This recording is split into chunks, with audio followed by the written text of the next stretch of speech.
My brother said it casually, between bites of turkey, like he was commenting on the weather. Noah's at that age where kids are kind of annoying, isn't he? He didn't look up from his plate.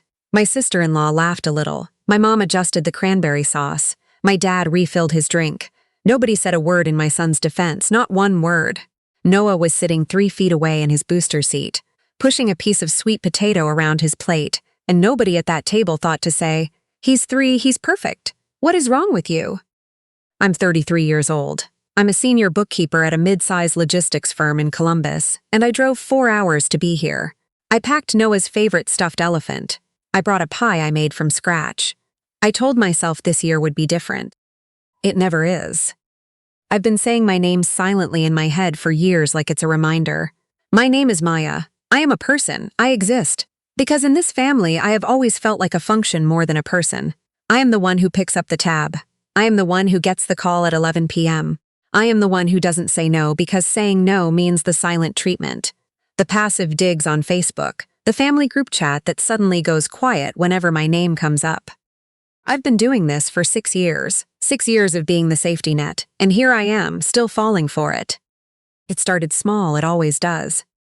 I was 27. I had just gotten my first real raise, finally making enough that I didn't panic when I checked my bank account.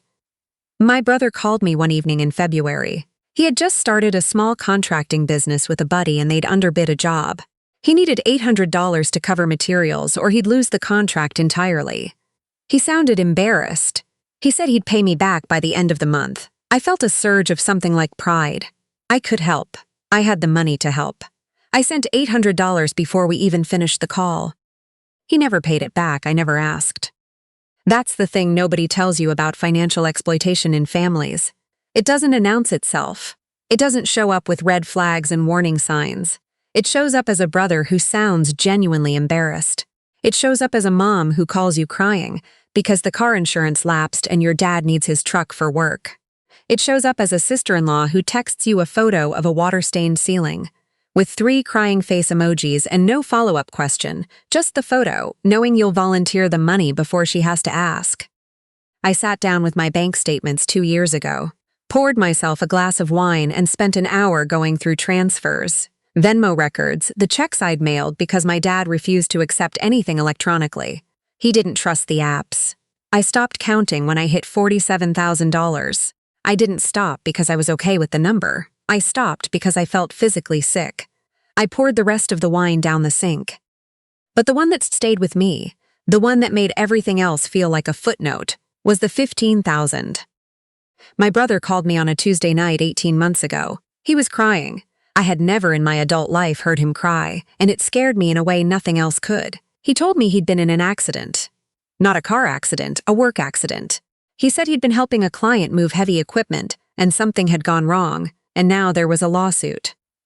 He said the other party's lawyer was going after him personally because his business insurance had lapsed. He said he was going to lose everything. He needed $15,000 to pay the legal fees and settle before it went to court. He said if I didn't help him, he'd have to file for bankruptcy. I had $18,000 in savings. It was my post-divorce emergency fund. When my marriage ended 14 months before that call, I had built that money up dollar by dollar, month by month, while also paying for daycare and figuring out how to raise Noah mostly alone. That savings account was the one thing that made me feel like I wasn't one bad month away from disaster. I transferred $15,000 the next morning. My brother said thank you 6 times in one text message. My mom called me and said, "You are such a good person, Maya. You are the backbone of this family." I wanted to believe that. 3 weeks later, I found out through my cousin that my brother and his wife had booked a trip to Sedona. A long weekend at a resort, spa treatments, a private tour of the Red Rocks. When I asked my mom about it, she said, they needed to decompress. The stress almost destroyed their marriage. She said it like I was the one being unreasonable. I let it go. I always let it go. But here, at this Thanksgiving table, with Noah pushing sweet potato around his plate, and my brother saying my son was kind of annoying, like it was small talk, something was starting to harden in my chest, something I hadn't felt before. Or maybe I had felt it and always chosen to swallow it back down. His name is Noah, I said. My brother looked up. I know his name, Maya. Then use it, and he's not annoying. He's 3. My brother exchanged a look with his wife. It was a brief look, the kind married couples do when they've already talked about you before you arrived. The kind that says, here she goes. My mom said, okay, let's not start, and began passing the dinner rolls. I looked at my dad. He was staring at his plate. He hadn't spoken more than 10 words since I'd arrived. Dinner continued. Noah was actually being wonderful. He'd appointed himself the official spokesperson for the plastic turkey centerpiece and was carrying on a whole diplomatic negotiation with it in his quiet little voice. I watched him and felt my heart do the thing it always does. That full aching warmth that I have never been able to describe to anyone who hasn't held their own child in their arms. My sister-in-law leaned across the table and smiled. So, did you end up getting that year-end bonus you were mentioning? There it was. That was the first real deliberate sentence directed at me since I'd walked through the door. Not how was the drive? Not how are you holding up? Not does Noah have any food allergies? The first targeted question was about my bonus. I did, I said. Oh, good, she smiled wider. Then she looked at my brother. My brother set down his fork. Actually, since we're all together. He spread his hands. The furnace finally gave out. HVAC guy came last week, said the whole system needs to go. Mom and Dad were going to try to manage it, but honestly, Maya, with winter coming. He shrugged like the conclusion was obvious. The quote was $6,000. $6,000. Between the turkey and the cranberry sauce. My sister-in-law said the number the way you read a figure off a receipt, not a request, a statement of fact. I looked around the table. My brother was picking up his fork again. My sister-in-law was refilling her wine. My mom was watching me with perfect stillness. My dad was staring at the plastic turkey Noah had been talking to. No, I said. The fork stopped, the wine glass went down. Excuse me? My brother. I'm not paying for the furnace. The silence that followed had weight. It was loaded in a way the earlier silence wasn't. Maya, my mom's voice took on that particular tone, the soft, careful one she used when she wanted to remind me that I was being difficult. We're a family. I know we are. Families help each other. I've been helping for 6 years. My voice was steady. I hadn't planned this. It was just coming out of me, clear and calm, like something that had been waiting a long time for the right door to open. I've given this family close to $50,000. I paid for the roof. I paid for Dad's truck repair twice. I paid for the legal fees went. I looked at my brother. You told me you were going to lose everything. Nobody moved. I have a son, I said. I'm raising him alone. My savings account is my emergency fund, not a family resource. I can't keep doing this. My brother leaned back in his chair and laughed. Not a cruel laugh. That would have been easier. It was a dismissive laugh, a here we go laugh. You've said this before. Every couple of years you get like this. You said you were done after the roof, and then 2 months later you covered Dad's truck. She just needs a minute, my sister-in-law said to my mom quietly, like I wasn't sitting right there. She'll come around. He was right that I'd said it before. I had drawn lines before and erased them myself because the silence was too painful, because my mom's voice would crack at just the right moment, because I could not bear being the person who let her family fall apart. I excused myself to check on Noah, who had climbed down from his booster seat and was now conducting a private meeting with the turkey in the corner. We're going home after dinner, I whispered to him. He looked up at me with his big dark eyes, but I didn't eat my Tato. You can have a snack in the car, bud. He considered this, then nodded and went back to the turkey. I was standing in the hallway when I heard my brother's voice from the dining room. He thought I was still in the bathroom. Or he didn't care. She'll transfer it by Sunday, he said. Watch. You think my sister-in-law? She always does. She hates conflict more than she hates losing money. Just give her a few days to feel righteous, and then the guilt kicks in and she sends it. It's like clockwork. A pause. Should I text her tomorrow or give it a few days? Give it till Monday. Let her sit with it. She'll cave. I stood very still in the hallway. The wallpaper was the same pattern it had been my entire childhood. Little blue birds on a cream background. I had told my parents once, when I was 9 or 10, that I loved it. I'd offered to pay for new wallpaper a few years ago when rust started peeling at the seams. They'd declined the wallpaper and taken the cash anyway for something else. She always does. Let her sit with it. She'll cave. It wasn't anger I felt. It was something colder and clearer than anger. It was the feeling of finally seeing something that had been in front of me for 6 years, now fully lit. I walked back to the dining room. I didn't say anything about what I'd heard. I sat back down. I helped Noah eat 3 more bites of sweet potato. I said the pie was good. When my mom started hinting a second time about the furnace, I said, "Mom, I told you my answer." She pressed her lips together and said nothing. We left an hour later.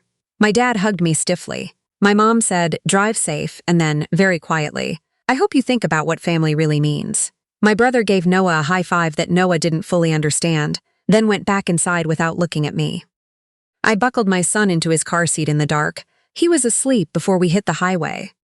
I drove home for 4 hours in silence. No music, just the road and the dark and the number 47,000, and the word cave turning over and over in my head like a stone in a tumbler. I got home just after midnight. I put Noah to bed without waking him. I stood in my kitchen for a long moment, then I sat down at my laptop and I did not give myself time to hesitate. My bank's website first. Auto transfer to my parents' joint account, $400 a month, labeled Mortgage Assist. 3 years, 36 months, I did not finish calculating. I clicked cancel, confirm. Venmo recurring. My brother's car insurance, $160 a month.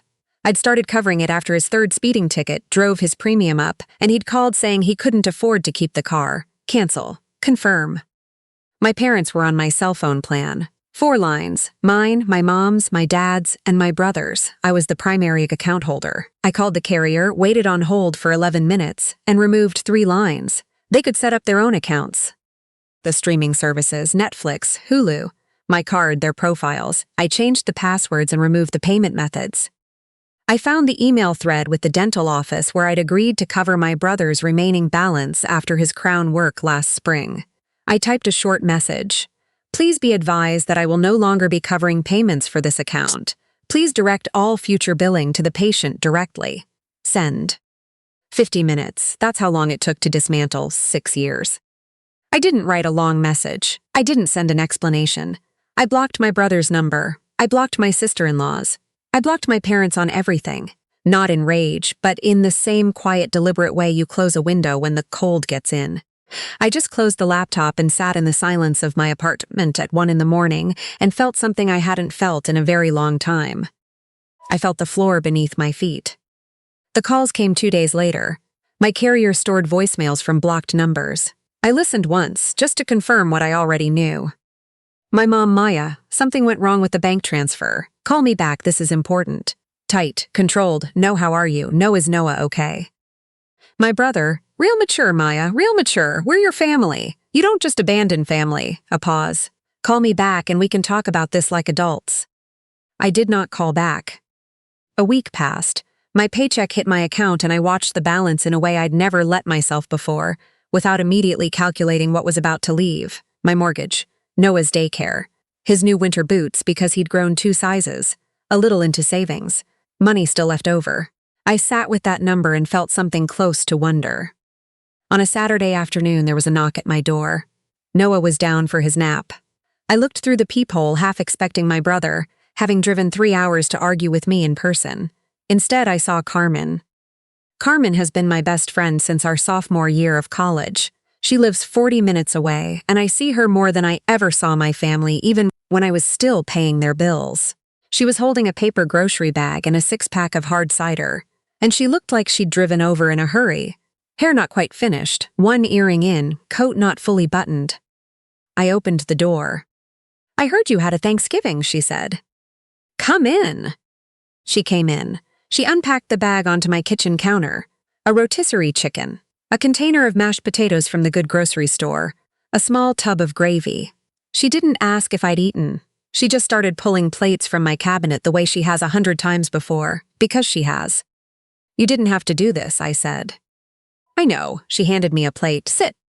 We ate at my small kitchen table. She asked about Noah. She asked about work. She asked, very carefully, once, "Do you want to talk about it?" I said yes and talked for probably 40 minutes straight. She listened the whole time. She didn't tell me what she would have done. She didn't tell me I should have done it sooner. When I was done, she said, "I'm really glad you came home early that night." "Me too," I said. After dinner, she asked to see Noah when he woke up. He came out of his room with his hair going sideways and his stuffed elephant tucked under one arm, and when he saw Carmen, his whole face changed. He ran at her. She scooped him up and said, "Hi, monster," and he buried his face in her shoulder, laughing. I stood in my kitchen doorway and watched them, and I thought, this is what it was supposed to look like the whole time. This is what it feels like when someone actually shows up for you. Before she left, Carmen pressed a small envelope into my hand. "Don't argue with me," she said. Inside was a gift card to Noah's favorite pizza place, $50. On the card she'd written, "For you and your kid, you're doing great. Don't forget it." No angle ask, no calculation. I stood in my doorway and watched her walk to her car and felt something loosen in my chest that I hadn't even realized was still clenched. A knot I'd been carrying since before Thanksgiving, before the divorce. Maybe since I was 27 years old and wired $800 to my brother before we'd even hung up the phone. I had spent 6 years trying to buy a seat at a table that was never mine to sit at. I paid for the chairs, I paid for the table, and I still stood in the kitchen. I closed the door, I locked the deadbolt. Noah was sitting cross-legged on the living room floor, holding the gift card up to the lamplight, telling his elephant it was definitely treasure, and possibly magic. I sat down next to him on the carpet. He leaned against my side without looking up, just warm and solid and entirely certain that I was going to be right there. I had been so afraid for so long that cutting them off meant being alone, that I would lose my family and have nothing left. What I actually lost was the invoice. What I kept was everything that mattered. I pressed my face into the top of my son's head and closed my eyes. The apartment was quiet. My phone was quiet. My account was mine. And Noah, 3 years old, already understood in his bones the thing it had taken me 6 years to learn. That love doesn't send you a payment reminder. It just shows up. With a rotisserie chicken and one earring in.